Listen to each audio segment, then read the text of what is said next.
अब लोगों को लगने लगा है कि देश में जे कि उच्चतम कोटि का उच्च जे कि कार्य जे कि हो रहा है, संपन्न हो रहा है। जैसे कि अयोध्या में राम मंदिर का उद्घाटन और एक फौजी के द्वारा ईवीएम तोड़े जाने का जे कि बात कहना। दोस्तों,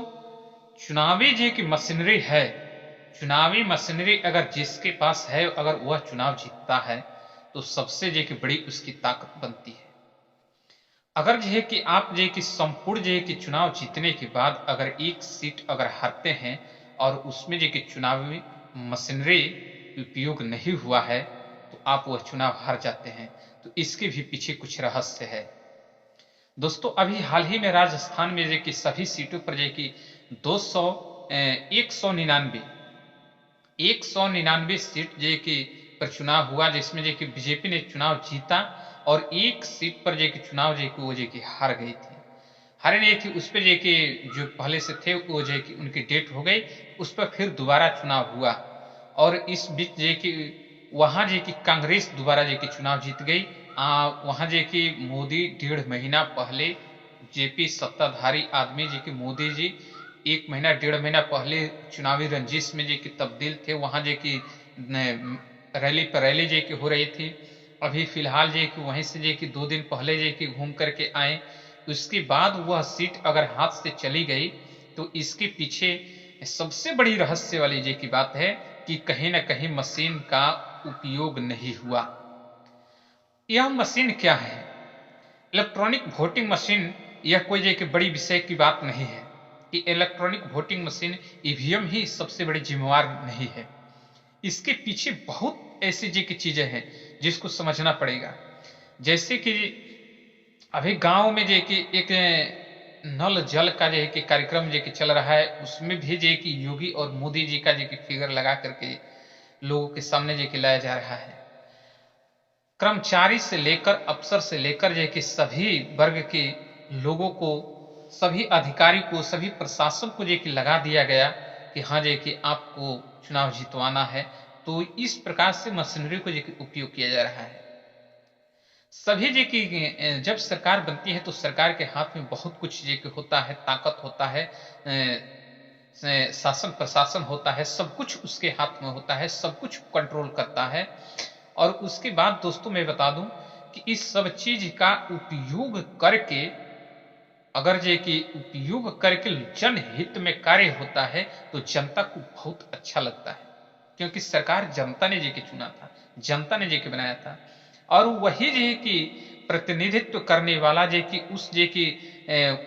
उस वस्तु को, उस शासन प्रशासन मशीनरी को जो कि दुरुपयोग करके और जो कि जनता के ऊपर थोपता है, तो यह जनता बहुत जो कि निराशाजनक महसूस करती है। ऐसा है जो कि कुछ जो कि घटना जो कि अभी राजस्थान से जो कि आई है दोस्तों, इसमें जो कि बड़ी जो कि समझ और बुझ वाली जो की बात जो कि यह हो रही है कि अयोध्या में राम मंदिर का उद्घाटन, अयोध्या में राम मंदिर का उद्घाटन 22 जनवरी को होगा। उसके पहले आज योगी जी, आज की डेट में आज योगी जी की सुबह सुबह जे कि अयोध्या जी की पहुंचने वाले हैं, वह जे कि वहां पहुंच भी गए, वहां जे कि अपना सेल्फी ले रहे हैं। ठीक है, आज योगी जी पहुंचे, मोदी जी पहुंचने वाले हैं, कांग्रेस के अन्य नेता जी की पहुंचने वाले हैं, सभी लोग जी पहुंचने वाले हैं। इधर इंडिया अलायंस का जे कि गठबंधन का जे कि सीट शेयरिंग का मीटिंग चल रहा है, इस पे जे कि पंजाब पर जे कि बात नहीं हुआ। ये सब चीजें जो कि अपनी जगह पर है, लेकिन इसी बीच में एक बहुत महत्वपूर्ण जो कि खबर जो कि आपको बताने जा रहा हूं कि एक फौजी ने, जो देश को, जब देश सोता है तो वह जो कि जागता है, और वह जब जागता है तब जो कि देश के सभी नागरिक जो कि चैन के नींद जो कि सोते हैं, क्योंकि उसकी सुरक्षा जो कि वह जो कि एक फौजी करता है अपनी जान की बाजी लगा करके। और उस फौजी को कौन सी ऐसी खलन और कौन सी ऐसी दिक्कत परेशानी की बात उसके अंदर जो कि आई कि वह जो कि चिल्ला चिल्ला कर जो कि कहता है कि मैं ईवीएम को जो कि तोड़ के रख दूंगा, ईवीएम से धांधली करके, ईवीएम से जो कि चुनाव करा करके और जो कि जनता को मूर्ख बनाया जा रहा है और खुद जो कि सत्ता पर जो कि काबिज हुआ जा रहा है। अब तो जो कि किसको किसको जो कि कहा जाएगा, वकीलों ने, सुप्रीम कोर्ट के वकील ने जो है कि सभी के सामने जो है कि रख दिया है, सुप्रीम कोर्ट के वकील ईवीएम को जंतर मंतर पर हैक करके दिखा दिया कि हाँ जी कि यह मशीन जो कि हैक की जा सकती है। फौजी कह रहा है कि हाँ जी कि ईवीएम जो कि हैक किया जा रहा है। अनेकों जे के विपक्ष के नेता जे के विपक्ष प्रतिपक्ष में जे कि आकर जे कि कह रहे हैं कि हाँ जे कि ईवीएम को जे कि हैक किया जा रहा है। लेकिन सबके पीछे सबसे बड़ी जे कि रहस्य वाली जे की बात है कि तानाशाही जब तक रहेगी तब तक कोई कितना भी चिल्लाते रहे, कितना भी परेशान होते रहे, उससे किसी को फर्क पड़ने वाला नहीं है। तो दोस्तों जी कि आप इस पर जी कि अपना राय हमें जरूर बताइएगा कि आप जी कि कैसे जी कि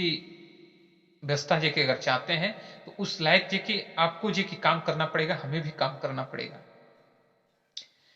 मैं बता दूं कि सुप्रीम कोर्ट के सामने जी कि रख दिया गया है, सभी धांधली का सबूत जी कि चंद्रचूड़ जी के सामने जी कि रखा गया है कि हाँ इसमें जी कि धांधली हुआ है। एमपी मध्य प्रदेश का चुनाव निरस्त होने के कगार पर जी कि आते हुए भी जी कि अभी तक किसी प्रकार का वह जी कि नोटिस नहीं जारी किया गया कि हाँ जी कि इसमें जी कि धांधली हुआ। सुप्रीम कोर्ट जी कि चुनाव आयोग,